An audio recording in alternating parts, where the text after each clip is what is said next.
اس نعمت پر اس کا شکر ادا کرنا چاہیے کہ ہم اور آپ الحمدللہ اس مہینے میں داخل ہو چکے ہیں جس کے بارے میں آپ نے فرمایا شہر مبارک، تمہارے اوپر ایک مبارک اور برکتوں والا مہینہ آنے والا ہے۔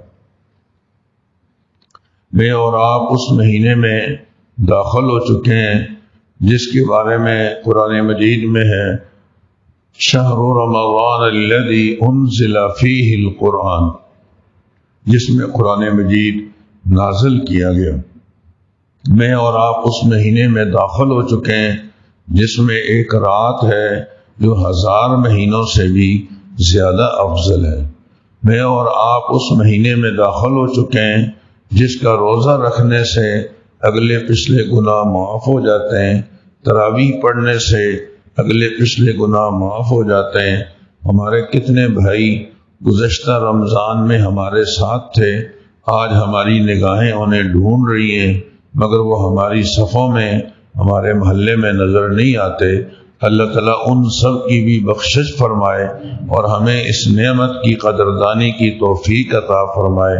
اللہم لک الحمد ولک الشکر، اے اللہ تیرا شکر ہے کہ تو نے اپنے کرم سے ہمیں یہ نعمت عطا فرمائی۔ میری دوسری گزارش یہ ہے کہ رمضان المبارک کا یہ مہینہ ہمارا عزم ہو کہ انشاءاللہ ہم گناہوں سے پاکیزہ گزاریں گے۔ فرمایا ہمارے نبی پاک صلی اللہ علیہ وسلم نے من لم یدع قول الزور والعمل به فلیس للہ حاجۃ فی ان یدع طعامہ وشرابہ، جو آدمی جھوٹ نہ چھوڑے، جھوٹ پہ عمل کرنا نہ چھوڑے، اس کو پھر کھانا پینا چھوڑنے کی بھی کوئی ضرورت نہیں ہے۔ یہ ناراضگی کا ایک خاص انداز ہے جو یہاں بیان کیا گیا ہے۔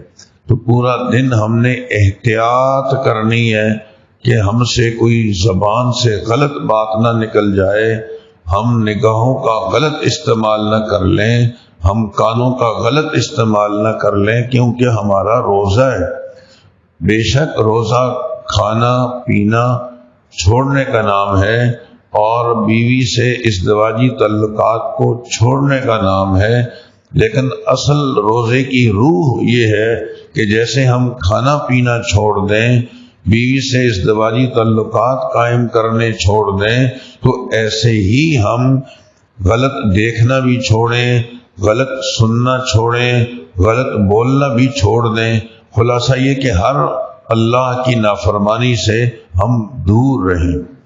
میری تیسری گزارش یہ ہے کہ رات کو تاخیر سے چونکہ چاند کا اعلان ہوا، بہت سارے لوگ تراویح نہیں پڑھ سکے، تو ہماری مسجد میں تراویح چھوٹی صورتوں سے پڑھائی گئی ہیں۔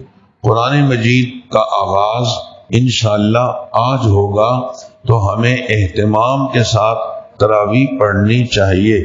رات کو جو تراویح چھوٹ گئی ہے تو جن حضرات نے اکیلے پڑھ لی جب بھی ٹھیک ہے، جماعت سے پڑھ لی جب بھی ٹھیک ہے، کسی کی اگر چھوٹ گئی ہیں تو اس کی قضا نہیں ہے، سنت کی قضا نہیں ہوتی۔ یہی وجہ ہے کہ تراویح صرف رمضان میں ہے اور میں نے عرض کیا کہ اس کی قضا بھی کوئی نہیں۔ اہتمام اس کا کرنا چاہیے تاکہ ہمارے روزے جہاں مکمل ہوں، ہماری تراویح بھی مکمل ہو جائیں۔ میری چوتھی گزارش یہ ہے کہ ہمیں رمضان المبارک کا ایک نظام الاوقات مقرر کر لینا چاہیے کہ مجھے اتنے بجے سے اتنے بجے سونا ہے۔ ایسا نہ ہو سوئے تو سوئے چلے گئے، گھنٹوں کے حساب سے کوئی حساب ہی نہیں ہے، موبائل میں دیکھ رہے تو اسی میں لگے رہے، بلکہ ہمارا ایک نظام الاوقات ہو۔ مجھے روزانہ عبادات کی ایک مقدار طے کریں، اتنی تلاوت کرنی ہے۔ رمضان میں سب سے زیادہ جو کام کرنا چاہیے وہ قرآن مجید کی تلاوت کرنی چاہیے۔ سو اگر ہم تلاوت کی کوئی مقدار طے کر لیں گے تو ہمارے لیے اس کو مکمل کرنا آسان ہو جائے گا۔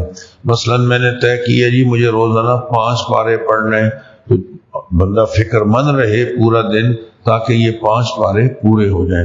میں نے طے کیا مجھے 10 پارے پڑھنے اور زیادہ فکر مندی کی ضرورت ہے، تو تراویح کے بعد صحیح آدمی اس عمل میں لگ جائے یہاں تک کہ دوسرے دن تراویح تک ہمارے 10 پارے ہو چکے ہوں۔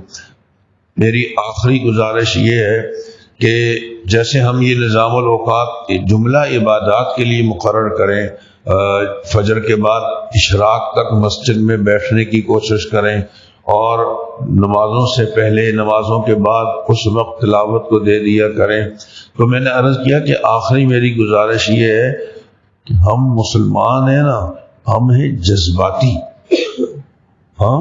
اور جوشیلے۔ آپ اس کا اندازہ اس سے لگائیں، کوئی آدمی اللہ کے علاوہ غیر اللہ کی عبادت کرے، ادھر سجدے کرے، مزاروں پہ جھکے، کتنا غصہ آتا ہے۔ غیر اللہ سے نفرت کتنی ہے، اللہ کی بندگی بھی تو کوئی نہیں کر رہے۔ جو توحید کے ماننے والے ہیں وہ کون سی اللہ کی مان کے چل رہے ہیں؟ یہ جوشیلا تعلق ہے یہ۔ اچھا، آپ صلی اللہ علیہ وسلم کے ساتھ بھی ہمارا تعلق جذباتیت والا ہے، جوشیلا۔ کوئی آدمی اللہ کے نبی صلی اللہ علیہ وسلم کی شان میں گستاخی کر کے دیکھیں، جان پہ کھیل جائیں گے، اس کو نہیں چھوڑیں گے۔ نبی کی سنتوں پہ خود کتنا عمل کر رہے ہیں، کچھ پتہ نہیں ہے۔ اچھا، قرآن مجید کے ساتھ بھی ہمارا تعلق جوشیلا ہی ہے، جذباتیت والا ہے۔ کوئی نعوذ باللہ قرآن مجید کی توہین تو کرے، ہم اس کو جان سے مار دیں گے، اپنی جان پہ کھیل جائیں گے، مگر قرآن دیکھ کر بھی پڑھنا خود بھی نہیں آتا ہوگا۔ ادھر سے جذباتیت والا تعلق دیکھو، ادھر اپنا حال دیکھیں کہ میں نے عرض کیا کہ دیکھ کر بھی پڑھنا نہیں آتا، جنہیں پڑھنا آتا ہے وہ پڑھتے کوئی نہیں، اور احادیث کی کتابوں کے تو نام تک بھی نہیں آتے کہ حدیث پر کون کون سی کتابیں لکھی ہوئی ہیں جو مارکیٹ میں ملتی ہیں۔ سو عزیز دوستوں اور بزرگوں، یہ اسلام کے ساتھ تعلق شعور والا ہونا چاہیے، عقل مندی والا ہونا چاہیے، جوش جذبے والا نہ ہو۔ اب رمضان کا چاند نظر آ گیا نا، ماشاءاللہ آپ نمازی کی تعداد دیکھو، پیچھے تا حد نگاہ لوگ ہی لوگ ہیں۔ یہ جوش 3 دن رہنا ہے، اس کے بعد آہستہ آہستہ ختم۔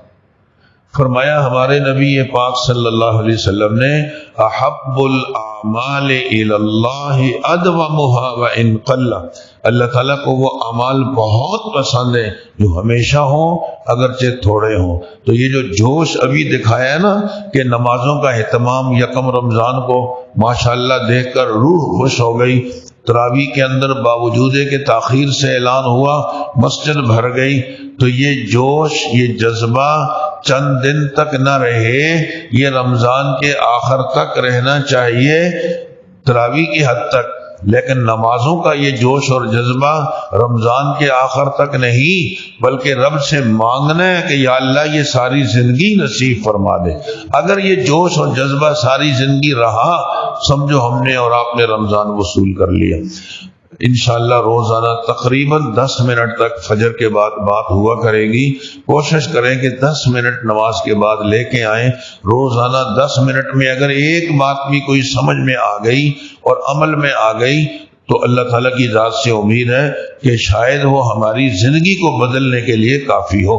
اللہ تعالیٰ مجھے اور آپ کو عمل کی توفیق نصیب فرمائے۔